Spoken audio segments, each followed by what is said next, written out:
and I think we are now at 5 p.m.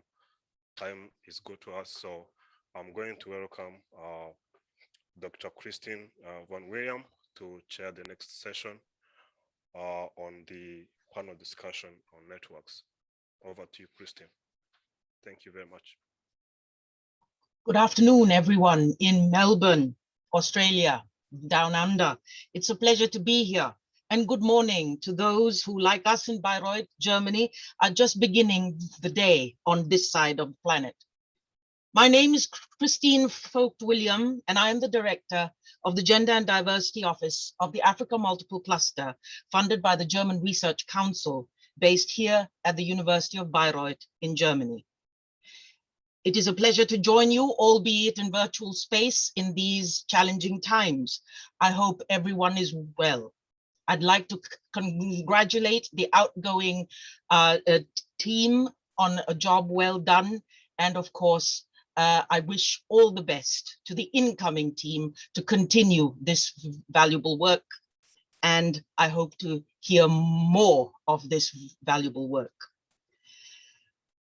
This conference addresses the dimensions of solidarity and diversity, and this platform intends, as the conference call says, to highlight the voices of knowledge and experiences of people of African descent and from other marginalized groups and communities.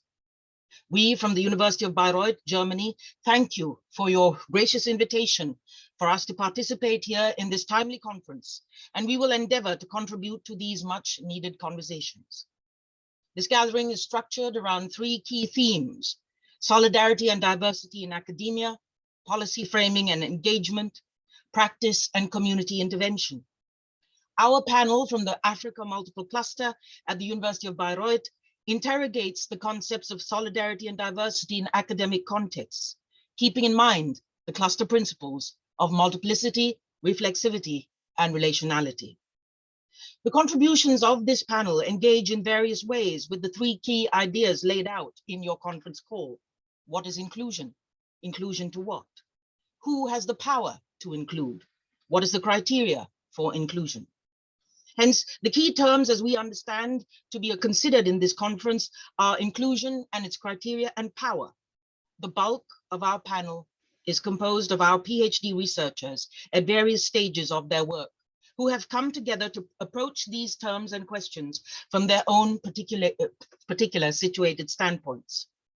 Drawing on their research projects, the presenters explore the dynamics of inclusion and exclusion, in Nigeria, South Africa, and Brazil, thus taking up the conference agenda of addressing modes of solidarity in knowledge production processes in the transdisciplinary field of African studies.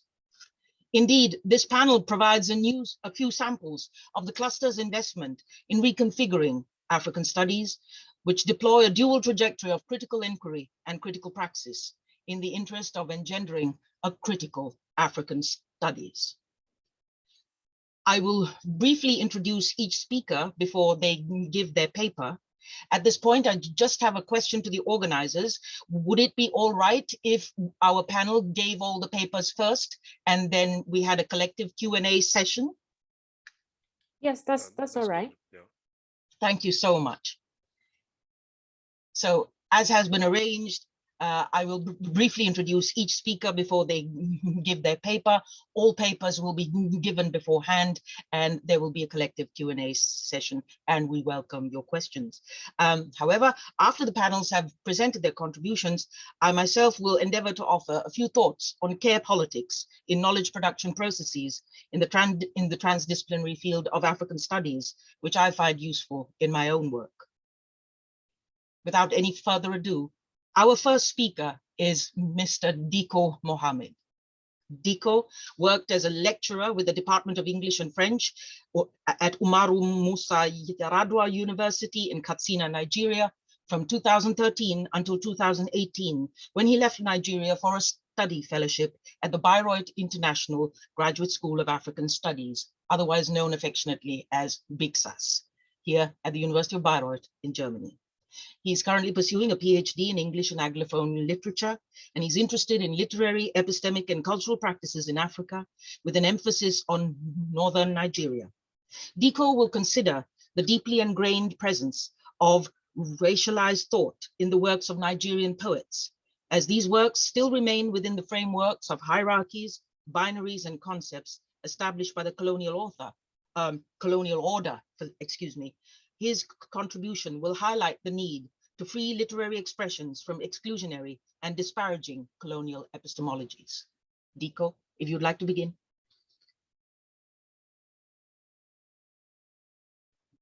Thank you, Dr. Christine. Thank you, everyone. Thank you, the team, for inviting us. And this is really good. I congratulate you for the job well done. For the outgoing ESCO and the incoming one, I wish you well. I'll quickly try to share my screen, even though I cannot see the button. Okay, I can see it now.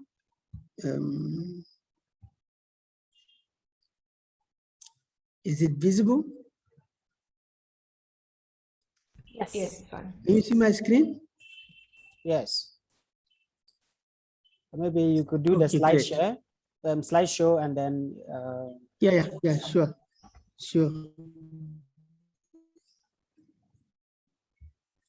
Yeah.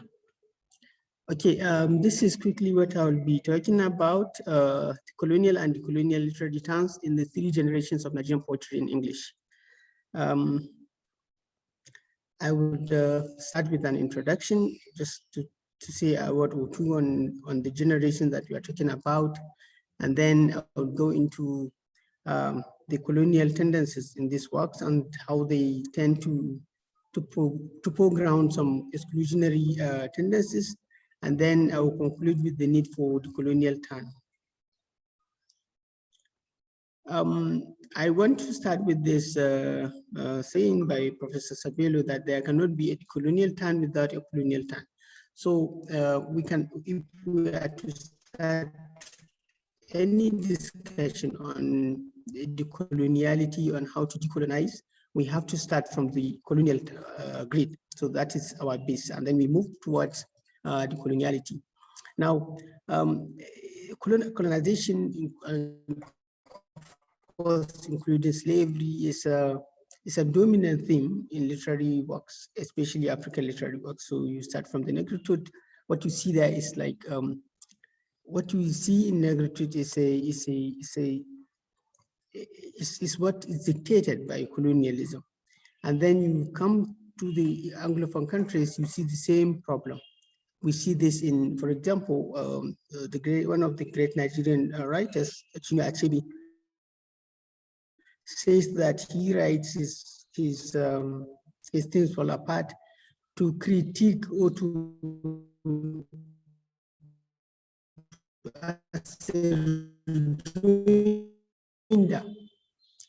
of darkness by there we see that the problem this is a good project in itself, but the problem is that it produces the same problem.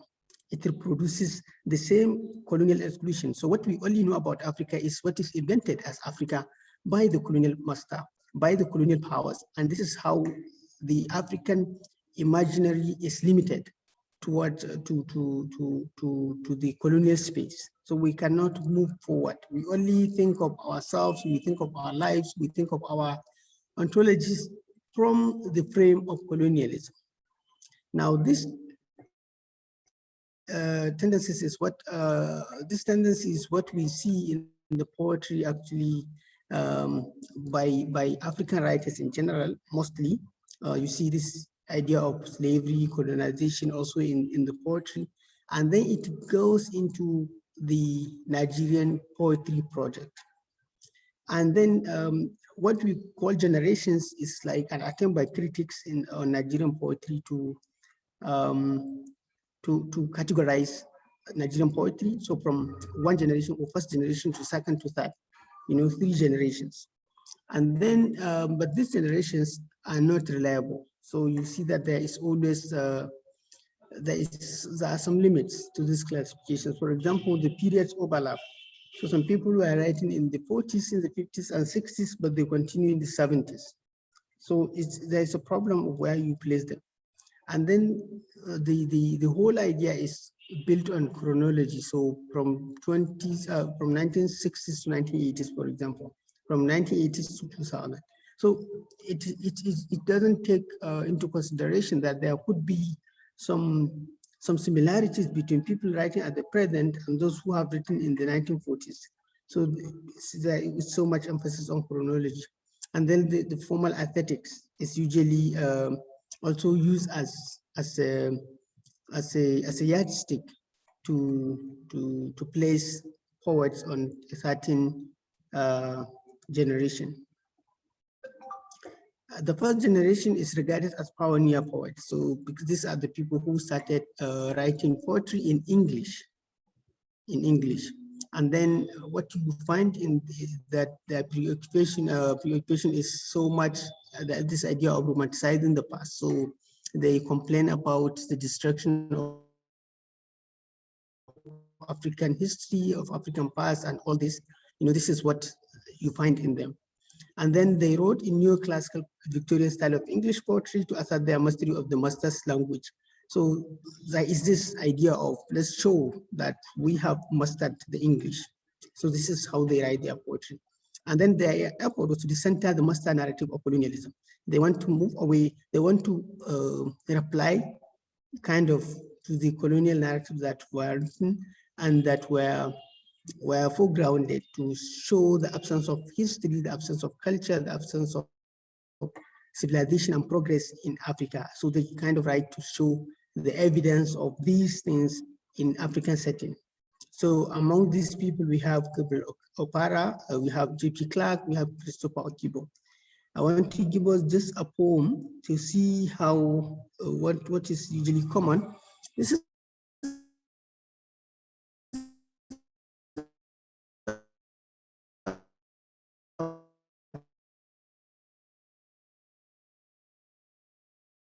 poem by Gabriel Okibo, this idea of clash of culture, piano, which, so this is an African person meeting because he is neither here nor here. So this alienation and this confusion of having two different worlds into his mind at the same time.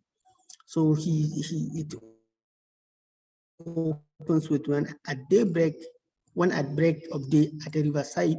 I hear the jungle drums telegraphing, the mystic rhythm, urgent, roll like bleeding flesh, speaking of primal youths and the beginning. I see the panther ready to pounce, the leopard snarling about to leap, and the hunters crouch with spears poised. And my blood ripples, turns torrent, topples the years, and at once I'm in my mother's laps, a suckling.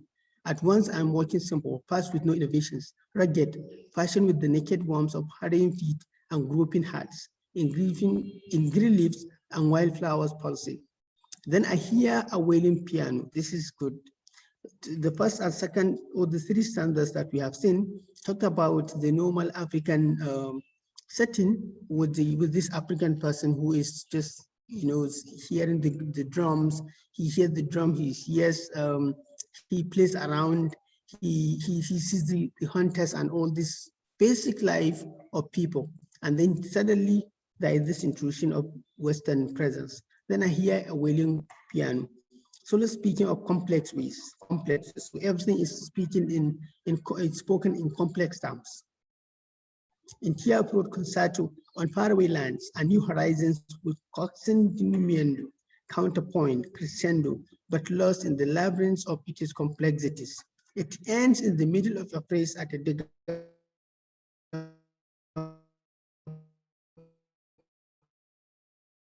point. And as I keep wondering in the mystic rhythm of jungle drums and the concerto. Now, this last stanza tells us the confusion that defines the present African person. So at the point I want you to say about this poem is that when you look at it, it talks about the African experience, but in relation to the Western presence. And this is part of the argument that I'm speaking about here, that that the coloniality is so present, is so powerful, that even the African experience cannot be spoken independently of colonial experiences. So whatever we say about our thinking, our education, our knowledge production, everything is tied to the powers of westernization, of colonialism, of our contact with the West. Now, this is on the second generation of Nigerian poets, we see a slightly different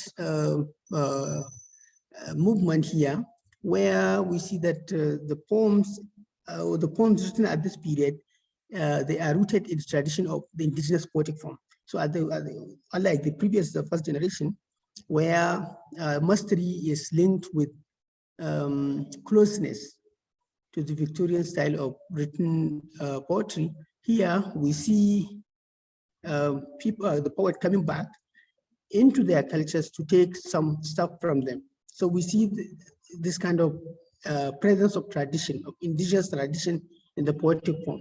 And they wrote in English, which has been domesticated into the indigenous linguistic structures and orality of their cultures.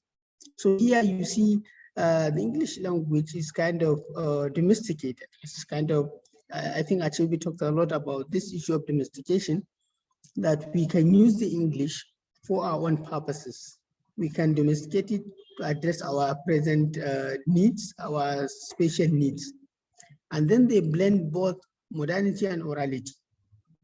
So you see this kind of blending. And then they are also receptive to other movements.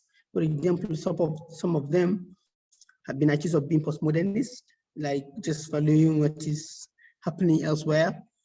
And their writings is also occasioned by obscurantism in their form and diction. So that is deliberate attempt to make the writing obscure. And we see this in Okibo, in Shoyinka, in Clark. And it's important to note that some of this poet could also be studied at first generation poet because they overlap. Now, the idea here is this: even though they try in their form to bring in tradition in their works, so some poets, some of these poems are written as if they are to be sung, but at the same time, in the diction, in the style, in the form, we see the presence of coloniality itself here. This is just an example of a poem by Shoyinka. It's called In Small Hours. It's a bit very long, I think I will skip it, but it shows this heavy reliance of modernist thoughts and modernist form of writing. So you see this deliberate way of obscuring what is being talked about in this poem. Now I will move to the last generation, where we see this attempt to leave the past in the past. So they write as a awakening to the present realities confronting the Nigerian poet. So there is very much, it's a departure, complete departure from the previous generations, because there is less foregrounding of the past culture and so much, and the reliance of European models in poetic portrayal. So they don't rely on, for example, a modernist poetry. Their poems is not also Victorian in style. It is just normal poetry, sometimes just like a replica of our oral songs, which is a bit good. We feel like, okay, finally we are a bit of becoming independent in our poetic experience, but we are not yet there.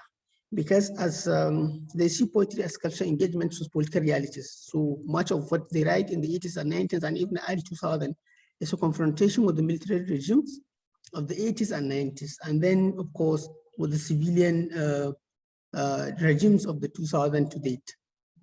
They see literature as a social practice at the service of the people. So to be useful is to write something, a protest work that could be relevant in the social life of people.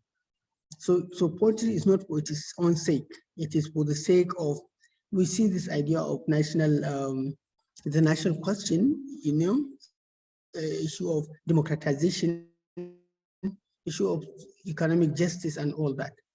Their poetry is a chronicles of the excesses of the military governments. So we see a lot of these people here, for example, famous Sopsan, Tanuro Ojaideni, Oshundari, among some of the common examples here.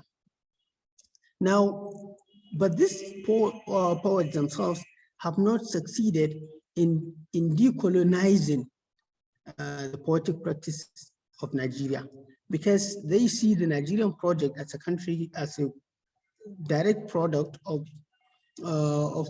colonization, and they don't envisage the idea that there could have been, history has shown that there have been ageless group relations among different cultures and communities in Nigeria long before the arrival of, maybe even before slavery.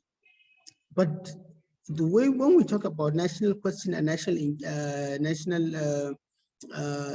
intergroup relations, it is always tied to the idea of bringing in these different ethnicities together by the British. So they don't go beyond that.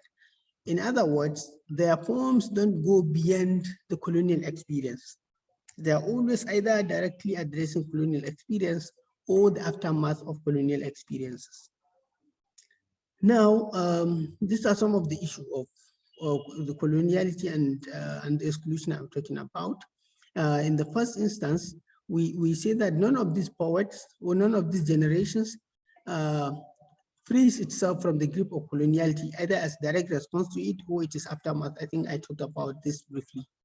And this results in foregrounding coloniality as the single lens of viewing Nigerian realities. So we don't, literary writers ought to give us alternatives. So we need to imagine otherwise. We need to not just be stuck in the present as it is. We need to imagine other possibilities. What could have happened, or what ought to have happened, or what should happen, or what could happen in the future. But we don't see this at the discussions, the presentations are always around this idea of coloniality. And then we see this tendency of excluding rich and diverse societies and cultures found in the territory now called Nigeria. So we don't see, there is huge body of writing, for example, called Ajami in northern Nigeria, but has not been mentioned whenever we talk about Nigerian national literature. We don't, it is maybe a sentence or two, but we don't see this engagement with this Ajami tradition of writing, which predates the colonial presence in Nigeria. So all that huge body of writing, which is from autobiographies to culture, to economic system of governments, to art, to all this, written in Hausa language, but in the Arabic script, are not included in our discussions of national literature, because they are not written in the master's language or the colonial language. They are not written in English. So there is also exclusion of anything that predates Western coloniality. So we don't see anything, even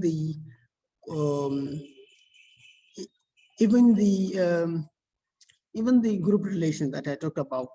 There had always been contact between the northern part of Nigeria and the southern part of Nigeria, but we don't see this. We only think of these contacts as a colonial products. We don't see them going beyond coloniality. So there's this absence of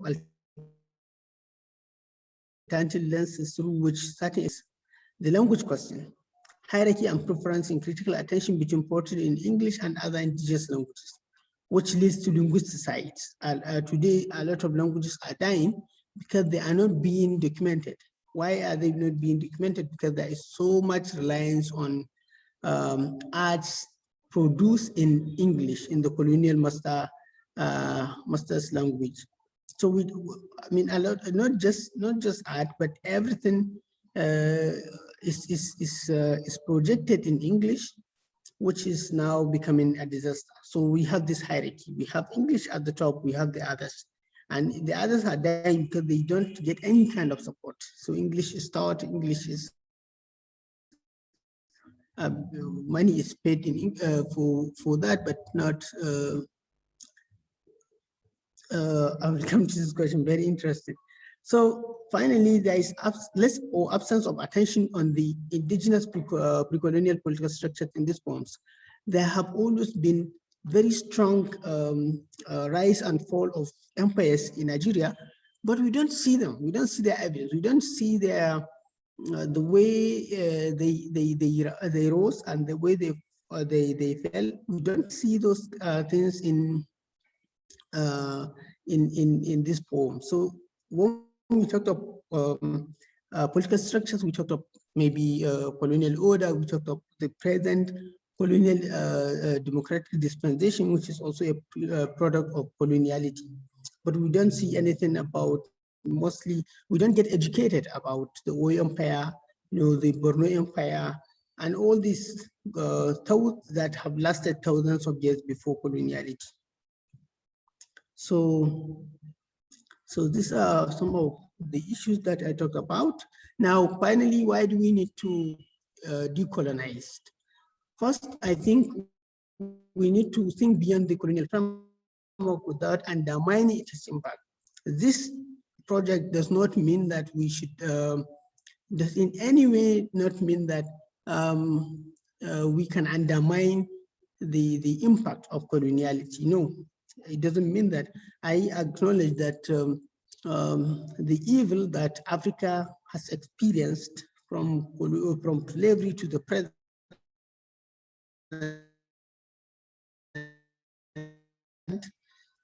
is so easy to actually think of any alternative, any reality outside this this system. I acknowledge that, but it leads to reproduction of the same problem if we don't make an attempt to see our lives, to see ourselves beyond this colonial framework. It is just like we are reproducing the same problem. If we keep applying to the Hegelian idea of Africa without history, then we are just limiting ourselves to what the colonial master restricted us to. And then we need to deconstruct the linguistic hierarchies and critical attention to poetry in Nigeria. We need to see poems as they are. We need to understand that the poems, the poetry written in our local languages are as equal to those written in English. So that we have to de-hierarchize these linguistic preferences. And then we need to de-universalize and denaturalize coloniality in the construction and representation of political realities in Nigeria. I agree, I understand that this is colonial, is part of our colonial heritage, but we need to imagine otherwise. We need to think of how empires before have come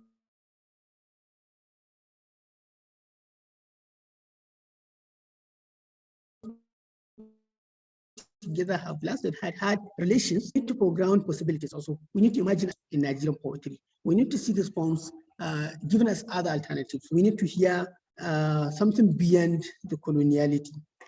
And then we need to center volumes of poetical works produced centuries before the advent of colonialism in some part of the area now known as Nigeria. In other words, those Ajami writings, those Ajami poems are as equally important, and they deserve the critical attention that we give to the present poems. Thank you so much.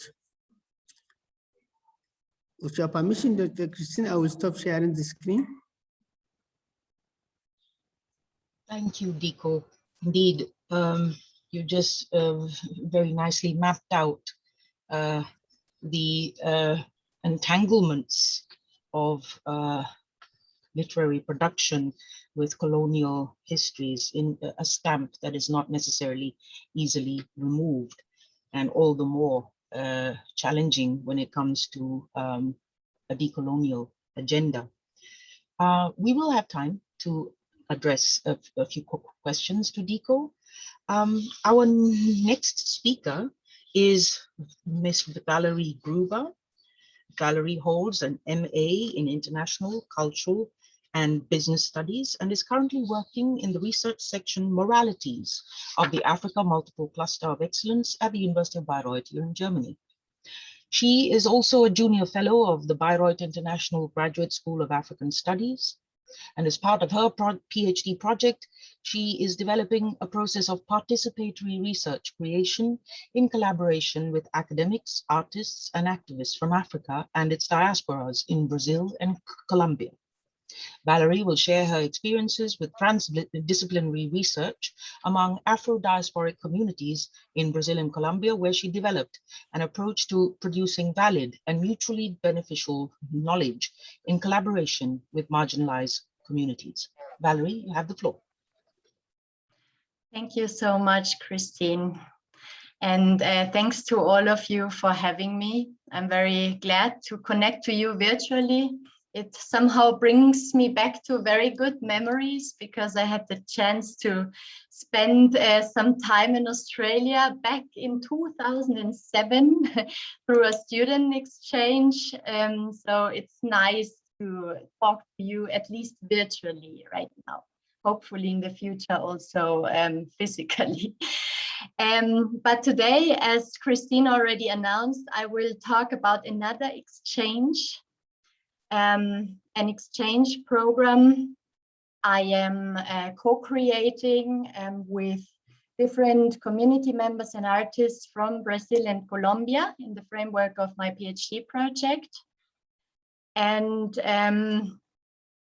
this is an initiative to do collaborative research with Afro-diasporic communities, and in this way to practice reciprocity in diversity. The cities where I'm working in, Salvador da Bahia and Cartagena de Indias, are traumatic places because both of them are former ports of the transatlantic trade in enslaved Africans. So also the relation to the African continent Dikko was speaking about is very traumatic in this sense. But the descendants of Africans in both cities are not minorities. This is important to mention. They are actually minoritized majorities. In Salvador da Bahia, it's more than 80% of the population that is Afro-descendant. And in Cartagena, according to the statistics, like 1/3, but those many people don't really trust in those statistics. And there are estimates which talk even about 75% of Afro-descendant population in Cartagena as well. Nevertheless, the majority of these people live in marginalized spaces, such as those which you see on the pictures, and which are also the communities I am working with. And although access to public infrastructure, to also formal education is very restricted due to mechanisms of exclusion and racism, this does not mean that there is a lack of knowledge or capacity in knowledge production. But when I was living in these two countries for cumulatively 2 years, I realized that the form of knowledge production is different from what we learned at schools, universities in the Western context. But for me, actually, as I come from a rural community in southern Germany in the mountains, and I'm the first in my family who got access to university space, it was actually not that strange to also have these other kinds of knowledge production. Because for me, academic knowledge production also feels like it's not really mine. So I learned it, and I'm constantly unlearning it. And this process of unlearning and relearning has been triggered a lot through the collaboration with these communities in which I've been living for quite a long time. In many ways, knowledge production in these communities is through the arts. And this begins already with the children and youth and young adults, as you can see in the pictures. And as my PhD project is also focused on the question of how the arts can contribute to processes of transformation, I realized that the only way which makes sense to do this research is actually through what Bagele Chilisa would call indigenous methodologies. Those methodologies proposed by the communities themselves. And as I'm working with these socio-cultural actors, it has to include arts and education. So the intention of this initiative of my research is to build bridges of knowledge between those self-organized communities and academia, in which I myself, from my positionality, I have the role of a mediator and translator, literally. But as you can see in this picture, it's also quite a risky endeavor to carry out such a project. Questions come up such as whose knowledge counts as right, valid, legitimate? And how can we achieve that those embodied knowledges and artistic knowledges of the community actors count as right, valid, and legitimate as well? What is the power I have? And if we carry out an intersectional analysis, this is a very complicated question, but at the same time, the intersection shows us that there are forms of power which we can in a way also change. So I was wondering, referring to the question Christine asked before, who has the power to include?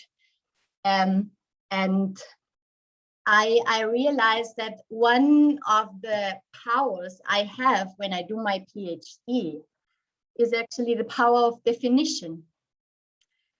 So how can I share this academic power of definition with the communities and give it to them as well? Because I cannot get out of my white skin biologically, but I can, as far as possible, get out of white ways of thinking and constructing knowledge, if this power of definition is opened up. And how can we build spaces that allow for an inclusive and collaborative research process to enable mutual learning and empowerment, in particular with regard to this power of definition, which we have, all of us have in academia, although to certain degrees.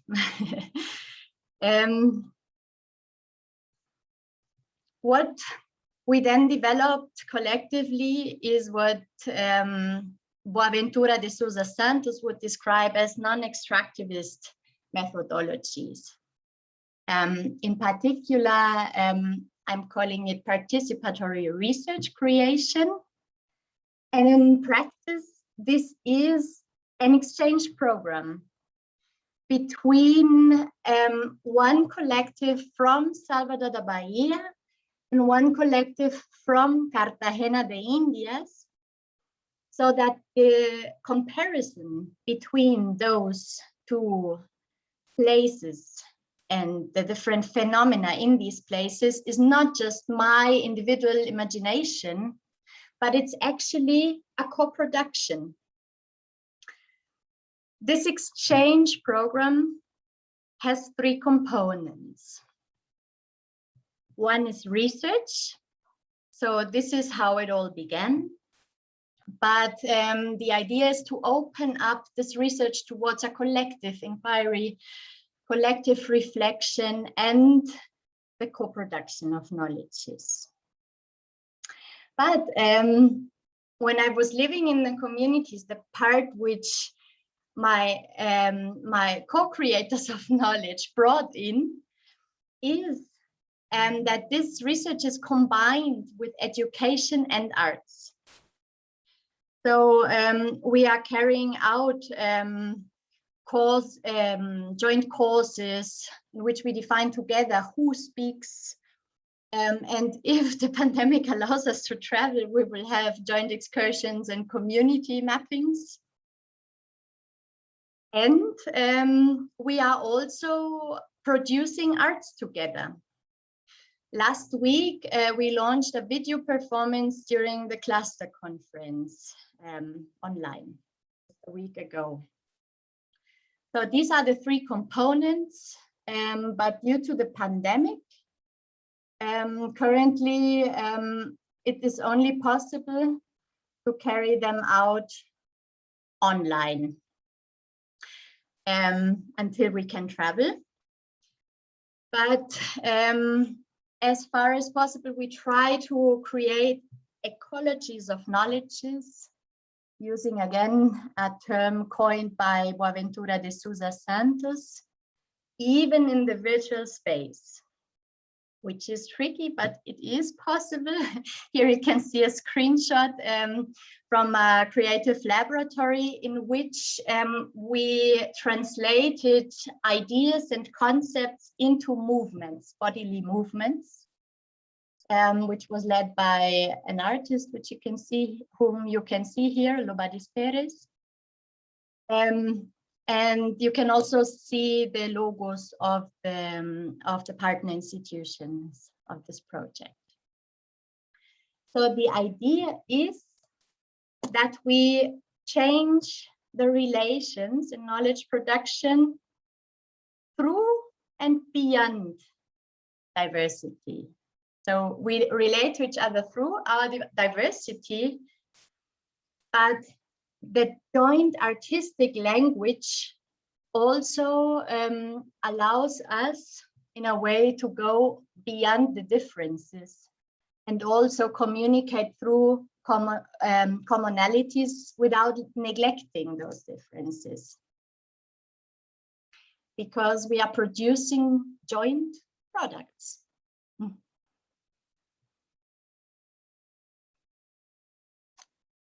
Here I would like to give you just 2 quotes from one of the exchange participants to give you a more lively insight into the project.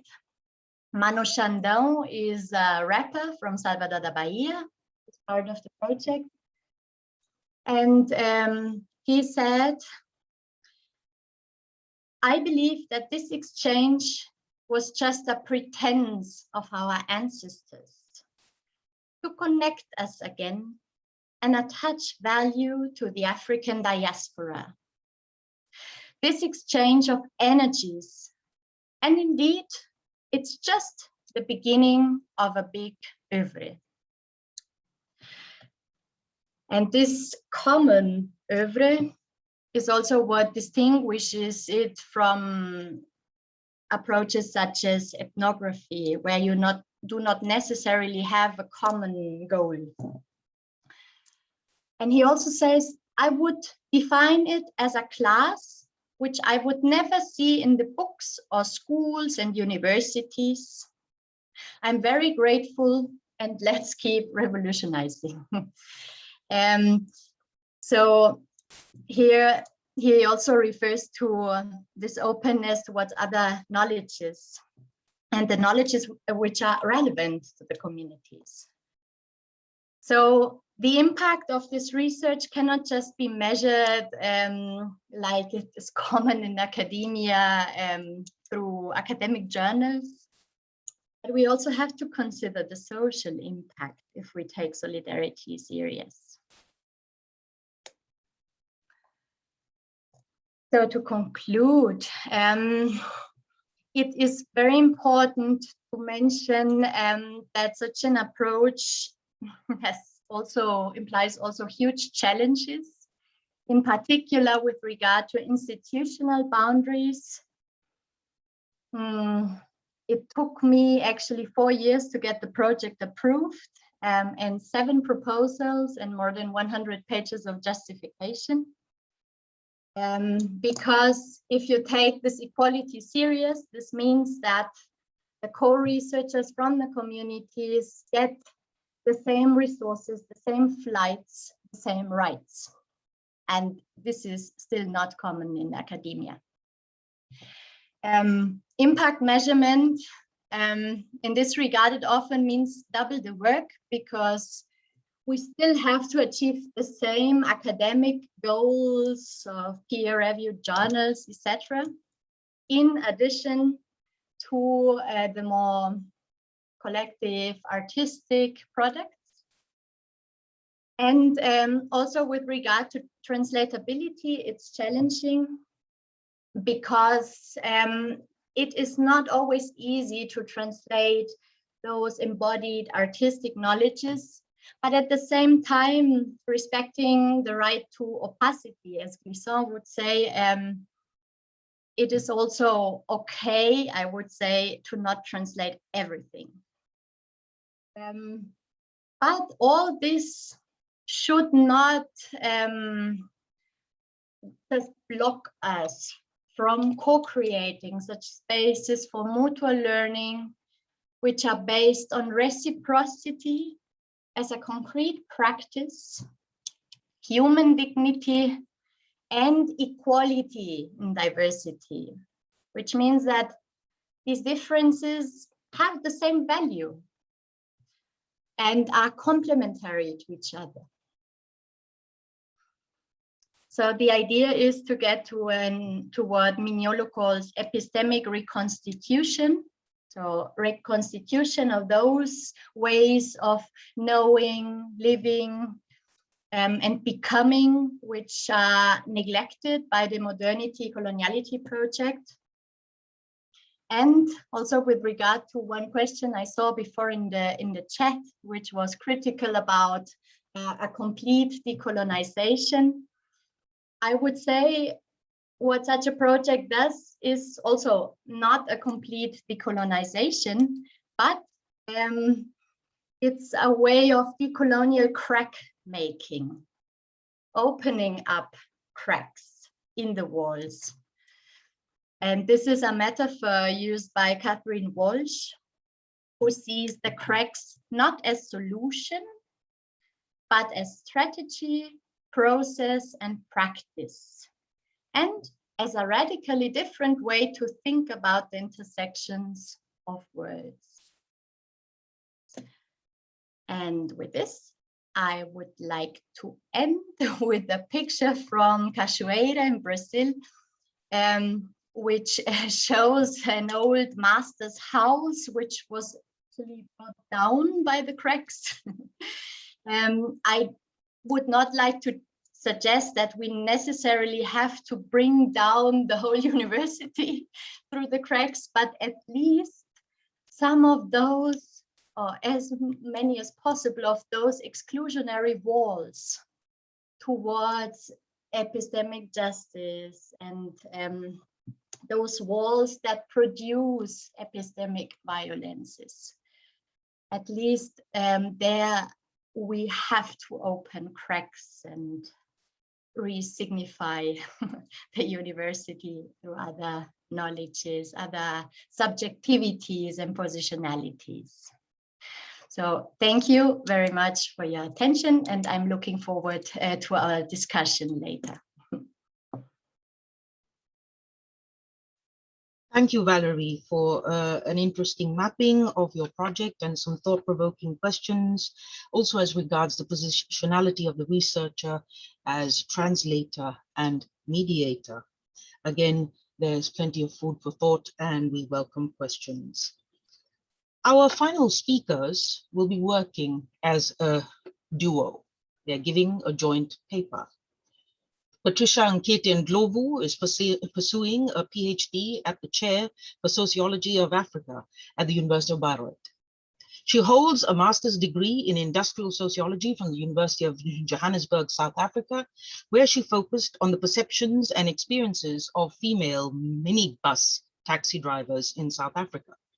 For her PhD project, her focus is on gender and violence in the minibus taxi industry using a decolonial sociological lens. Eileen Jahn is pursuing a PhD at the Chair of Epistemologies of the Global South, again at the University of Bayreuth. She holds a master's degree in anthropology from the University of Amsterdam, the Netherlands, where she focused on trust and mistrust throughout fact-checking in South Africa. Currently, she's part of the Contributing Editors Program with the American Anthropologist. Her PhD project centers on the politics of access to electricity networks as they're mobilized in knowledge by undersupplied and precariously connected residents in South Africa. Using both their research projects on access to electricity and the presence of women in the taxi industry in South Africa, both these researchers will address larger prospects and challenges of the solidarity, diversity, and inclusion nexus in light of what they've encountered in their research. Eileen, Patricia, the floor is yours.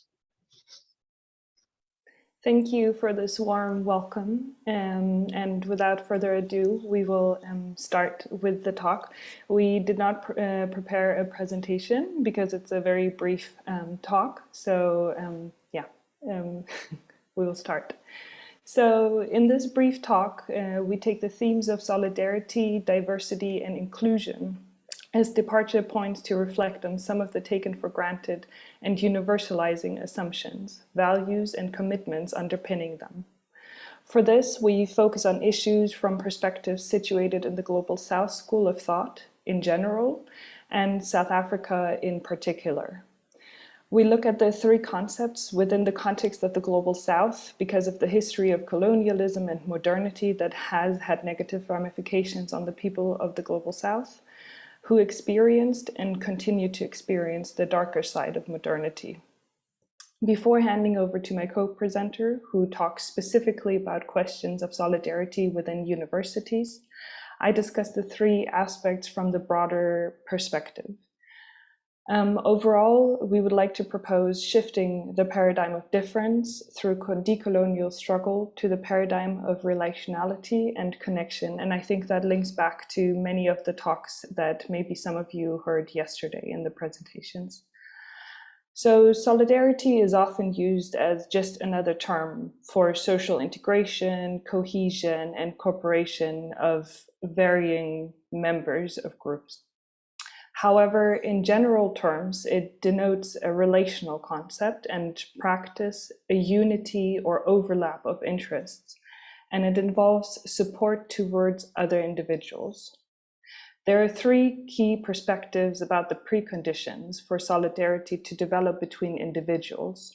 One is shared fundamental values, another one is shared common material interests, and the third one is dependence and control mechanisms that grant individuals access to goods that alone would be inaccessible to them. Rather than a mere aggregation of individuals with solidarity, a sense of belonging to a social group is based on commonly shared elements, such as values or codes. However, it also encompasses dependency and expectations of reciprocity. Lately, solidarity is increasingly seen as an ideal that can guide social relations in light of increasing inequalities on various levels globally. Additionally, given the deepening rifts through societies, it can be understood to balance individual and collective interests. However, one of the shortcomings that we see then popular and scholarly claims for people fostering relations of solidarity and fostering relations in solidarity is taking the different individual stakes adequately into account. Taken together, diversity, inclusion, and solidarity are all grounded in an understanding that specific voices, positionalities, experiences, knowledge, histories, etc., continue to be systematically left out for the benefit and comfort of some. On a general level, diversity entails the inclusion of people from a variety of, for instance, racialized, socialized, gendered, cultural, and religious backgrounds. Under the promise of inclusion, as both a process and a goal, the terms and conditions of participation in society and of inclusion are supposedly improved, yet defined by the majority population.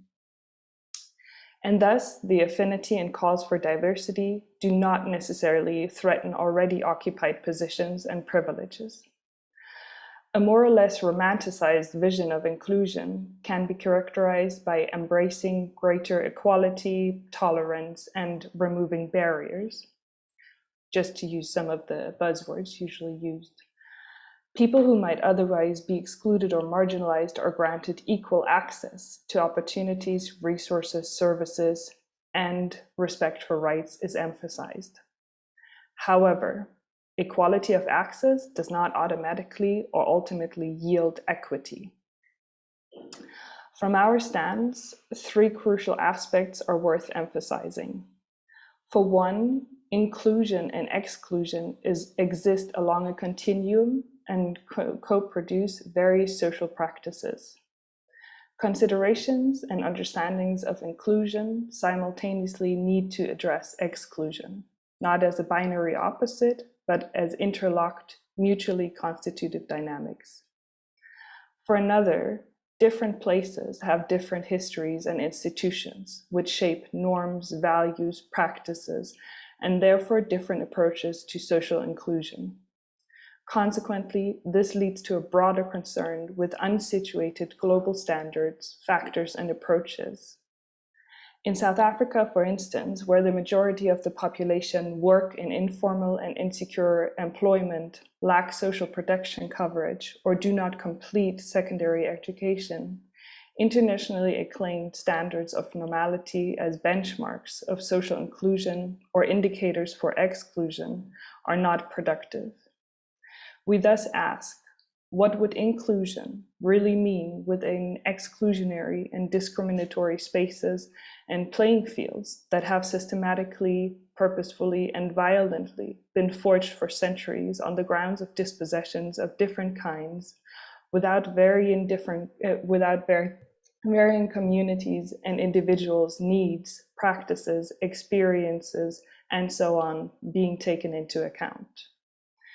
With this, I hand over to my co-presenter. Thank you. Thank you. Thank you, Eileen. I hope you can hear me. My internet Wi-Fi is a bit unstable, but thank you so much, Eileen, for that. And thank you, Christine, for a warm introduction. Without a waste of time, which is not on our side, let me get on to my part of our presentation. So subsequent to what my co-presenter discussed, our contribution to this theme entitled Solidarity in Diversity, highlighting marginalized voices in academia, practice and society, is from a vantage point of being in academia or being academics as juniors and as women in academia. Our entry point poses this question: what characterizes academia? Firstly, it's being a westernized institution that is struggling to recognize other knowledges. That is by privileging of Eurocentric knowledges over other knowledges. Also, secondly, it's as we know, it has been for the longest of time a male-dominant space in which makes women perpetual minorities and visitors in academia. So it can also be racist, and also, again, the issue of class comes in as well, where we've seen, for instance, in South Africa, where students who come from, underprivileged background are unable to access education because of money, hence, movements like fees must fall, were born.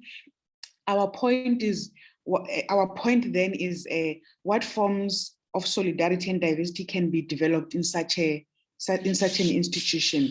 Firstly, regarding diversity, we observed and noticed that universities are trying to resolve these issues of exclusion based on race, gender, class, disability, and etc. You mentioned there are so many social categories that have been used to discriminate or exclude other people through diversification and inclusion.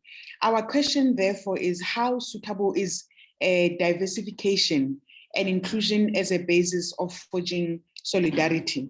In order to grapple with this question, we recognize that the problem with this approach from where we stand is that these reforms, as in solidarity and inclusion, cannot make change without radical institutional change. And one of the ways of doing radical institutional change, I highlight one of the ways, I'm not saying it's the way.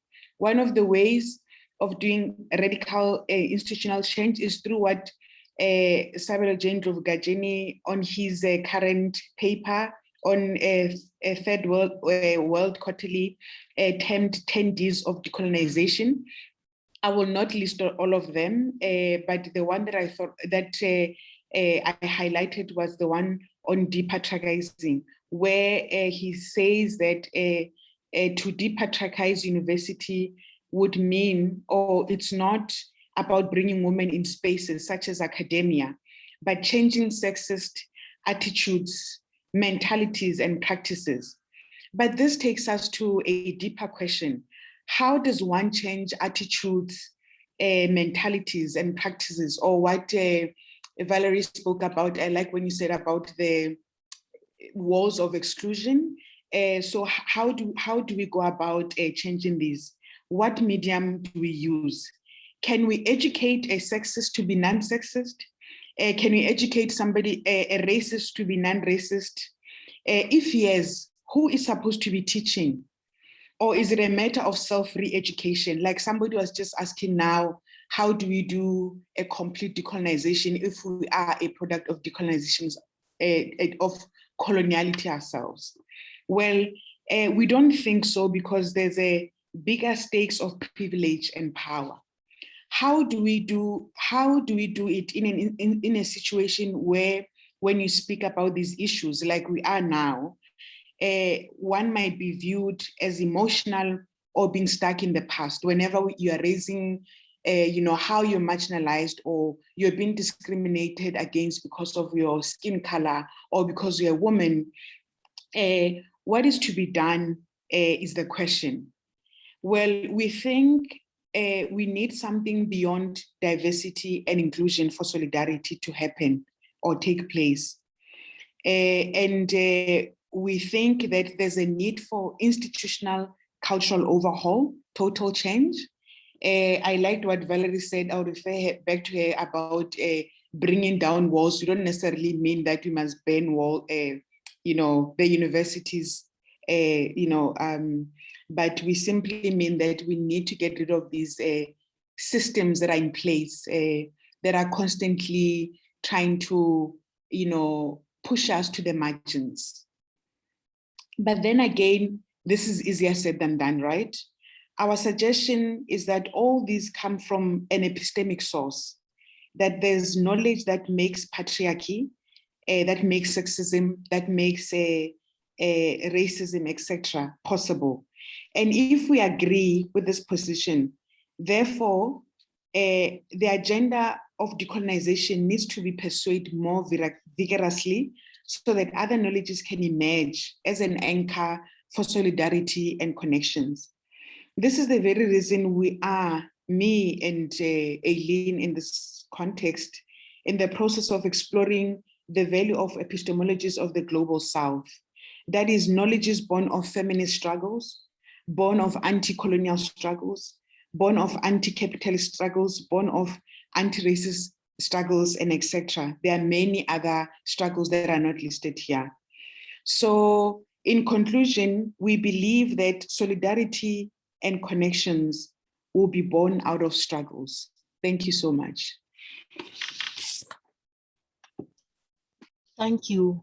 Eileen and Patricia, for your valuable reflections. These are some of the questions that we are consistently grappling with in our, shall we say, our cluster research community context.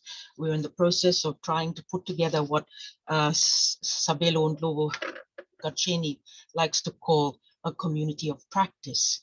And these questions are also very much embedded in the types of relationality that we are at pains to build up. In the wake of our junior researchers' presentations, I had also basically said that I would provide a few reflections. I am not a junior researcher. I'm a slightly senior scholar, and I work at the interface of research and administration as the director of the Gender and Diversity Office with the Africa Multiple Cluster. I will now just share my screen with you. I do have a couple of slides with quotes which are meant to generate certain thought impulses. Do please bear with me.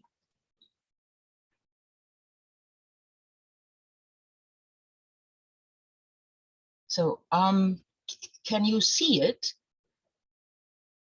Can you see the slides? Thank you so much. Okay, fabulous. So my contributions here consist of a few thought impulses on how care politics is imbricated in knowledge production processes. I consider these ideas against the canvas of the signs of the times, the COVID-19 pandemic, and the renewed urgency of the Black Lives Matter movement, both of which are sites to interrogate care politics as a necessary aspect of decolonizing knowledge production processes. And you have heard a few approaches from my young colleagues here on this particular agenda. Sorry. The conundrum of our, I'm sorry? Sorry, there was a lack. Your presentation disappeared again. Oh, okay, sorry. Okay, No, it's there fine. you go. I don't know where it went. Okay, hang on a minute. Yeah. Can you see it now? Yes, perfect. It's back again. Thank you so much for telling me. Sorry about that. Okay, so the conundrum of our current COVID times is that we are required to practice social distancing. We keep our distance to those we love, to those we work with, to those we do not know in public spaces in order to exercise care towards them and towards ourselves, to keep them and ourselves safe. This pathogenic age requires us then to revisit the notion of care. Despite its slipperiness and elasticity, there are two forms of the word care that merit some attention. One, care is a doing word, a verb, involving the action of giving and receiving care, and hence caring brings us actively into relationalities that require us to take responsibility for ourselves and for each other, where we care for each other and who and how we are cared for. Care is a noun concerning care as a service, as a commodity, as a policy, as politics. Care then is read as tangible proof that someone has done care work somewhere and has provided care. Both of these notions of care are active in Joan Tronto's proposal of understanding care in its broadest and most public form, as ways in which a society allocates responsibilities and mobilizes genuine concern among citizens. She asks, what has happened to our concerns about care? Why has the language of economics seemingly come to replace all other forms of political language? Here is the place where the little word care takes up another burden. What has gone wrong is that we have lost sight of the other side of human existence, besides the world of the economy. In addition to our economic roles as workers and consumers, citizens live in two other realms as well. The world of intimate caring in our households, families, and circles of friends, and in the political world, unquote. Reading care through a political lens, then, Tronto points out the masculinized economic nexus of power informing current political language, which foregrounds economic aspects of life. Thus, the language of economics, which conceives of citizens as workers and consumers, seems currently to preclude any other political language necessary to address systemic injustices. aware that political languages using critical diversity approaches enmesh care politics at the intersections of familial and communal relations with greater political frameworks, Toronto points out how care is a mode of citizen responsibility and relationality. She says, politics has historically been and rightfully should be closer to something we think of as part of our households, a realm of caring, both kinds of institutions that rely upon bonds other than those that arise when people pursue their self-interest. We might consider the dimension of care then in these questions of inclusion and its criteria, as well as power addressed at this conference. The aspect of difference and modes of inclusion and exclusion mark the different ways in which we generate relationalities and research communities, activities, and knowledge production processes, all as relational projects. How is care significant to our work as educators, researchers, artists, administrators, students, as citizens?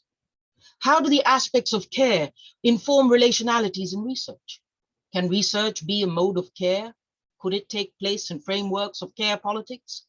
Why should we care as knowledge producers? And what should we care for? Speaking from the fields of sociology and education, intersectional scholar Patricia Hill-Collins observes that knowledge production processes are influenced by power relations. She says, knowledge projects are not free-floating phenomena. They are grounded in specific sociological processes experienced by actual people. Linking power with knowledge, the construct of community provides an important framework for understanding the interpretive communities that advance intersectionality's many knowledge projects. Recognizing then that knowledge production is contextualized and embedded in actual social and political relations requires us to see that these relations are subject to power dynamics. Researchers, their research agendas, research subjects, the research community itself are all entangled in webs that are politicized. There are interests and there are modes of care invested in research projects and in research relations, as Aaron Martin, Natasha Myers, and Anna Veseo have observed. They say, knowing requires caring about what and how one knows. We assert that the politics of knowledge cannot be disarticulated from a politics of care. To disavow care would leave intact binaries that circumscribe realms of legitimate and illegitimate knowledge and the pervasive bifurcations that prioritize the rational over the sensory and affective dimensions of knowledge. Foregrounding care and its fraught politics is then one way to stay with the trouble and take situated knowledges seriously.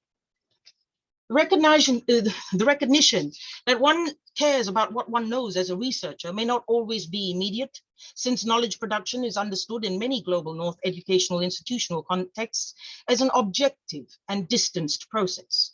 And the concept of care often evokes modes of affective attachment, whereby affect is often not immediately conceived of as a mode of relationality in research contexts. Martin, Myers, and Veseo, however, have made it clear that knowledge production is imbricated in the moral and affective economies that shape researchers' entanglements with the phenomena they describe. Despite claims to objectivity in scholarship, the context and the positionality of the researcher is inscribed with affective investment and processes of identification that entangle the researcher in relationalities with their research agendas, their research environments and communities, their engagements with the literature, their research subjects, their socio-political context, the histories of their disciplines, their access to funding and other necessary resources, amongst other things. Agele Chilisa sketches out the entanglement of the researcher, which merits considering the level of care as a researcher might invest in their knowledge production project. Chilisa says, reflexivity in this context refers to the assessment of the influence of the researcher's background and ways of perceiving reality, perceptions, experiences, ideological biases, and interests during research. The researcher is the main data collection instrument. The researcher also analyzes, interprets, and reports the findings. It is important, therefore, that the researcher's thoughts, feelings, frustrations, fears, concerns, problems, and ideas are recorded throughout the study. Chilisa's intervention here concerns the positionality of the researcher and the research project, which it requires an intersectional perspective on the researcher's situated standpoint as regards race, class, gender, religious affiliation, disability, among other salient categories. An intersectional understanding of researchers' positionalities would concern their relationship to their research agenda and the questions asked, the research subjects, and their intersectional positionalities, and even the type of literature consulted for the design of the research project itself. And of course, what is also salient is the final output and the mode of that output, be it journal articles, artistic productions, monographs, policies, and so on. In this light, the researcher's role in knowledge production as the main data collection instrument is salient as regards their own context, perceptions of reality, experience, ideological bias, and interests, as Chalisa has observed. Her intervention here might then lead to a revisiting of the much vaunted idea of researcher objectivity that appears to inform the general idea of knowledge production processes, especially propounded from global North perspectives. It would also raise Donna Haraway's critique of the God trick in her 1988 article on situated knowledges, which alludes to the invisible gaze of the researcher, which purports to consider the data and the research subjects from some remote stance outside the research context. I read Martin et al. And Chalisa in relation to Amina Mama's seminal 2007 article, Is It Ethical to Study Africa?, where she observes, African scholarly traditions have consistently rejected the liberal philosophical assumption that demands in disengagement and distance from social context rather than engagement and action. For Africans, ethical scholarship is socially responsible scholarship that supports freedom, not scholarship that is free from social responsibility. It is very possible that Mama pushes us here to reflect on the idea of solidarity and diversity by rethinking where the onus of socially responsible knowledge production lies and who might have the privilege of practicing and demanding disengagement and distance from the social context in knowledge production. This is a question that has preoccupied decolonial scholars and one which has acquired new urgency in the context of the pandemic and the Black Lives Matter movement. Applying his own mode of relational care politics, Sabelo Ndlovu considers theorizing on COVID-19 as a mode of knowledge production during exceptional moments, where he outlines the trinity of paradox, crises, and crossroads during the pandemic and proposes decolonial love as the pivot of a post-COVID-19 world order based on a new ethics of living together, economics of care, a politics of conviviality and hospitality as opposed to enmity. In envisioning such, Ndlovu reframes Tronto's and Martin et al.'s understandings of care politics by scrutinizing asymmetrical and pyramidal operations of power in knowledge production practices in global North and global South spaces. Notably, the complexity of human relational webs is entrenched in the hierarchical orderings of any social category informed by power relations historically rooted in European colonization. He says, Eurocentric conceptions of what it means to be human are predicated on racist and sexist social classifications, racial hierarchization, and capitalist approaches to ecology and the natural environment, particularly their reduction as to natural resources that are causing worldwide ecological problems, as well as the condemnation of other spiritualities, while universalizing Christianity and modern heteronormativity, where gender is deployed to inferiorize and superiorize certain people for purposes of domination and exploitation. This succinct resume of colonial power operations demonstrates how race, class, and gender, alongside other identity vectors, come together to produce intersectional inequalities, particularly relevant to the complex relationalities of the current COVID-19 crisis that are built on Eurocentric modes of relationality entrenched in the interpretive sovereignties of global North knowledge bases. Ndlovu decolonial critique takes to task the intact binaries that circumscribe realms of legitimate and illegitimate knowledge and the pervasive bifurcations that prioritize the rational over the sensory and the affective dimensions of knowledge, as Martin et al. Have observed. In times of crisis, it becomes more than apparent that the question of knowledge is related to the world of experience, thus raising affective aspects of how different situated knowledges are regarded and mobilized, indeed valued. Keeping Ndlovu vision of a new ethics for living together, his economies of care in mind, while foregrounding care and its fraught politics as one way to stay with the trouble and take situated knowledge seriously, I finally turn to Sarah Ahmed's conviction that the very exposure of these unhappy effects that is affirmative, that gives us an alternative set of imaginings of what might count as a good or better life. If injustice does have unhappy effects, then the story does not end there. A concern with histories that hurt is not then a backward orientation. To move on, you must make this return. Ahmed's reflection here provides a significant affective dimension of care politics that frames imaginings of the rehumanization of vulnerable marginalized positions and a decolonization of hegemonic knowledge production processes, perspectives, and politics, which might then allow all of us to envision socially responsible scholarship that supports freedom, not scholarship that is free from social responsibility, as Mama has observed. I thank you for your patience, and I thank you for listening.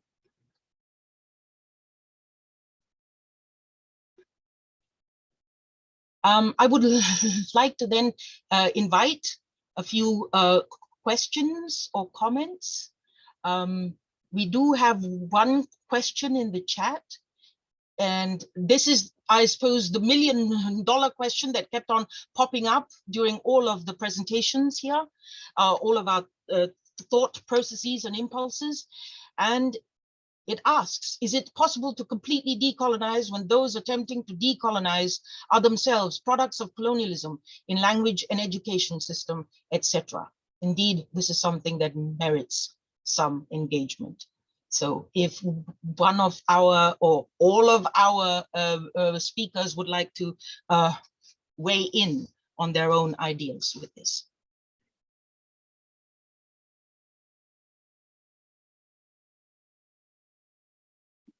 There's a hand.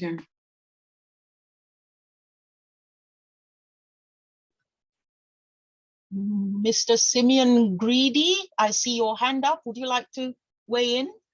Well, I mean, I had a different question actually. Well, fair enough. I was going to patiently wait to see if anyone wanted to kind of take that on and then ask my question afterwards. Would you like me to go ahead, or shall I wait? Well, I'm not seeing any more hands. Not seeing anybody raring to jump on this question. So I guess we need to give people some time to process. So if you'd like to carry on. Okay, perfect. Thank you very much. Firstly, thanks to all of you for that panel discussion. I thought that was really excellent. I thought it was really interesting. A really nice kind of balance of presentations as well. I had a quick comment and question for Valerie, if I may. Whose presentation I found really interesting. I really admire the kind of tenacity as well with which you were going through 4 years of hundreds of pages of justifications, all that kind of thing. I work in the field of transitional justice, and there are some similar conversations going on. You might already know this, of course, but the likes of Simon Robbins in particular has been doing work with on kind of participatory action research, which is obviously kind of similar to your participatory research creation. Yeah, I mean, there are some similarities there. But then just kind of following on from another question I had, I was wondering if you could speak more towards the kind of post-research impact of these processes on your co-producers.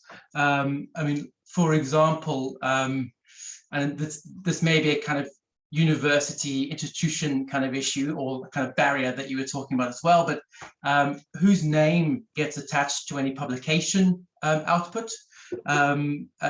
Just because, I mean, something I've been kind of grappling with as well is that ultimately, whilst the research may be co-created, it is largely our kind of careers that get furthered in the post-research phase.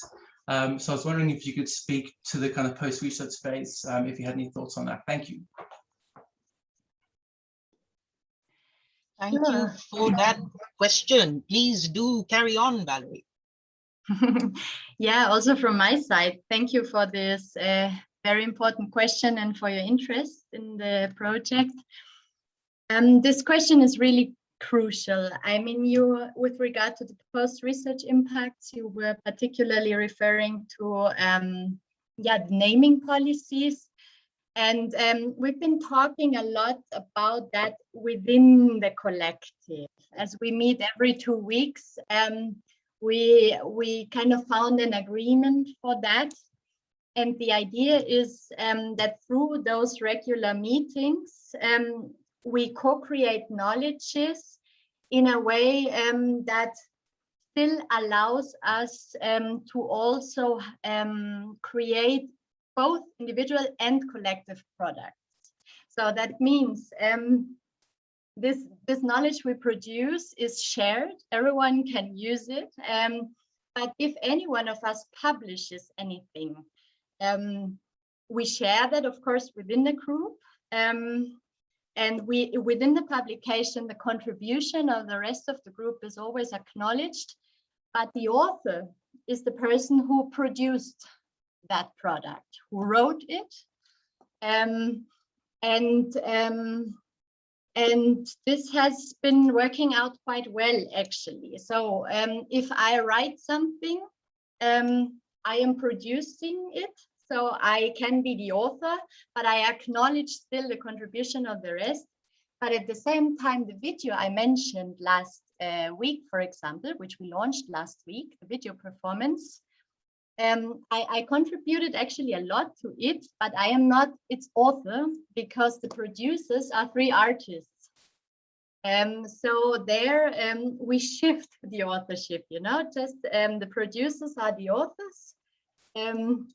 They are the directors of the video, and they also in the end of the video kind of mention my contribution and the contribution of other people, but it's their work.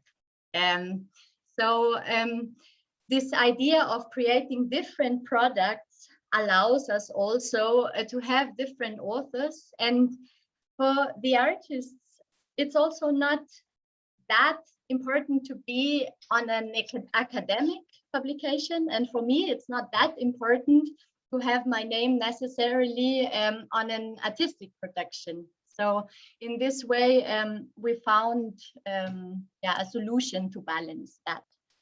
And other post-research impacts, it's still an ongoing process, but people tell me a lot that, I mean, many initiatives already grew out of the project. For example, when we got the funding here in Germany for the project, one of the participants also got funding from the Ministry of Culture in Colombia. So these kind of impacts are already quite obvious during the process, and even in terms of language learning, because we are dealing with Spanish and Portuguese, people are also like learning a lot in this regard. So there are already other impacts as well, which we can observe. And yeah, I will give the floor to the other. I hope that was helpful for you. Thank you. Yes, Dikko, you had your hand up. Please go ahead. Yeah, I just want to try to reply to some of the issues raised by Kofi Pitiako. I think the first and the second are kind of related. How is it possible for us to decolonize when we are ourselves product of colonialism? And then, of course, he repeated again the issue of official languages in many African, I think almost all African countries. So I think first we must always have the determination to resist. The issue of resistance is that it has to be an ever perpetuating thing. So we have to keep doing it. Sometimes we don't get the end results here and now, but maybe it will come later. So, I mean, if you look at the resistance enslaved narratives, for example. You see this kind of thinking. So nobody, I mean, it wasn't even a possibility, an anticipated possibility that there would be a time when they wouldn't be in that category of slavery. But they kept resistance, and this is how we got here today. I listened to a talk given by Chomsky, and somebody asking this, that it is costly to resist, and you get very little. He said, yeah, but it still makes some progress. He said, I like the analogy he gave. He said, if you have told my grandmother she was being exploited, she wouldn't even have understood you. If you have told this to my wife, she would say, yeah, but there was nothing she could do. But my daughter today, you don't have to tell her why she is exploited. I mean, so you look at this gradual process. And I think this is how we should try to start. I think we can start from what Ngugi decided to do. For example, to have our narratives told in our indigenous languages, and then to have them translated for wider audience in French, in German, in English, in other languages. That is the way we can kind of build up. I think that's just one of the options. But we don't have to get stuck, I think. We don't have to get stuck to surrender that since we are colonial products ourselves, then, oh my God, we can't do anything. We have to surrender to the might of colonialism. I think we need to imagine otherwise. Thank you. Thank you, Dikko. On that note, I would like to also draw our attention to the fact that we are already at 10:31, and there's another panel immediately after us, and I do not wish to cut into that panel's time. And since there are no further questions, at least I don't see any in the chat, and I don't see any more raised hands, I would like to thank everybody for coming to this panel and for having listened to us. And I hope that we've been able to contribute a few thought impulses to the way we are practicing putting together our academic community of practice here as regards reconfiguring African studies here in Bayreuth. Thank you so much, and be safe. Take care, everybody, and have fun for the rest of the conference.